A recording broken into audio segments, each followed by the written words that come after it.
who took that position as represented by the governor. Along the way, my learned colleague, Mr. Katwa Kigen, confirmed one of them abandoned that position. This position that we did not vote, which witnesses are liberally taking and abandoning, can we take it as a definitively confirmed position that witnesses didn't vote? Because they are taking and abandoning. That's number one. Number two, let's look at the residual three that are of concern to the question raised by the majority leader on behalf of the House. One of them is Martin Kiplangat Cheruyot. First, you'll notice that Martin Kiplangat Cheruyot swore the same affidavit with Edna Tonui. Same affidavit, they jointly signed it as we. Edna Tonui has now told us, I never signed that affidavit, by her own affidavit. On what basis would we believe that affidavit where one of the owners has disowned?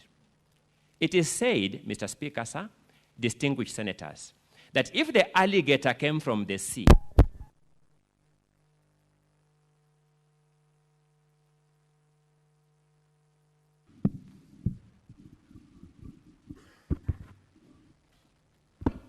systems do this. An expert told to audit this system can recommend some things that can make this not to happen. It does not mean that what we are doing here is invalid. What we are doing here remains valid regardless of this kind of systemic challenges. So I'd said, it is said that if an alligator came from the sea and told you, Mr. Crocodile is sick, you don't say, I am going to the sea to verify for myself. In regard of the affidavit jointly sworn by Edna and Martin Kiplangat Cheruyot, the alligator that has come from the sea, symbolically speaking, and with due respect, is Edna. She has told us that affidavit is fake. That signature is not mine. How much more evidence do we need to discredit that affidavit? Then comes the other joint affidavit of the 18 MCS, on which, again, Edna's name is indicated. She has come from the sea and told us that affidavit is fake. I didn't sign it. Why would we believe anything from that affidavit? So that would be the approach, Majority Leader, distinguished senators, if I were confronted with that evidentiary question. But that is not enough. That is not enough. Consider the evidence of Amos Birir Trump, who is asked a simple question, Mr. Speaker.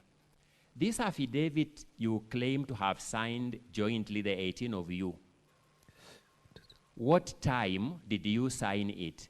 Daytime or nighttime? He says he signed it after lunch. It turns out the assembly proceedings went on until past 8 p.m., and that affidavit contains proceedings of the assembly, meaning it could only have been signed in the night. Normal advocates would have closed their offices at that time. They would tell their clients to come back tomorrow. Can we believe that witness who says those things? I say this because what is before you is whether you have credible evidence to disturb the presumption of regularity of the county assembly's Hansard and resolution as communicated to you.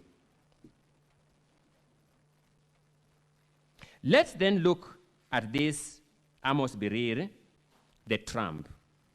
He came here as an old man, stated his age, and initially looked very credible, even to me, initially. When confronted by learned colleague, Mr. Mutuma, in cross-examination, I do not know what your assessment of him was. Let me just say, in my assessment, he struck me as an old man, yes, but not very honest. Simple facts as to whether he has an internet-enabled phone, whereas his affidavit gave us an impression that he had no internet-enabled phone. He was on WhatsApp. In fact, that number which he said was in the phone he was carrying in this house, was itself on WhatsApp. I do not know how much more credibility you can give such a witness. He needs redemption in the area of credibility. If you sought my opinion, the verdict belongs to you as whether you will believe him. A witness called Hilary Kibet Bosuben confirmed that he had a laptop supplied to him by the county assembly.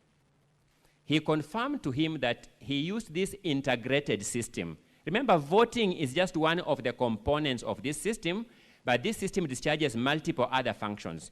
He used this same system to make his requisitions for payment of allowances for committee sittings, to register his attendance at committee sittings.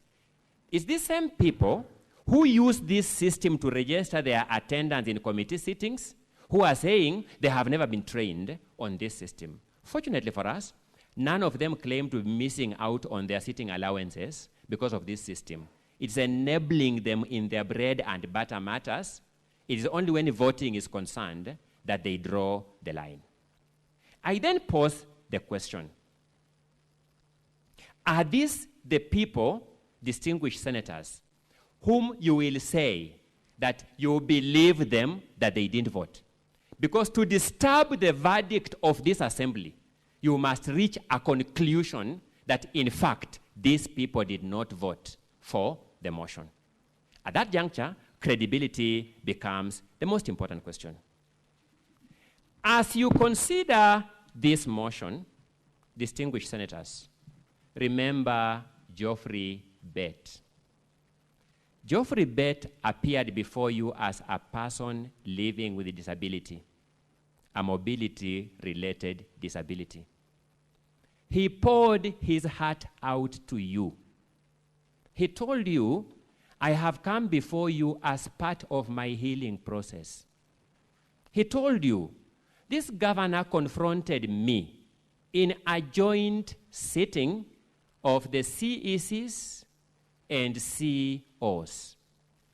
He told you in that joint sitting of CECs and COs, when I was proposing to him that rather than procuring a financial management system at 68 million shillings, we can internally develop it at about 1 million shillings and prudently use taxpayers' money. He told me, I thought you only had a physical disability of your limbs. Kumbe, you also have a mental disability. Those were the words of Joffrey Bet here. Joffrey Bet has told you, I have come to this Senate as part of my healing process. I want you to consider Joffrey Bet as you vote. Will your vote to rescue this governor aid Joffrey Bet in healing? Or will your vote to save this governor add insult to injury to Joffrey Bet? That issue is on trial before the Senate. Given a chance to take the witness stand, defend himself, and possibly address Joffrey Bet wherever he is and say, Joffrey Bet, before this same forum you sit, I am sorry for what I did to you.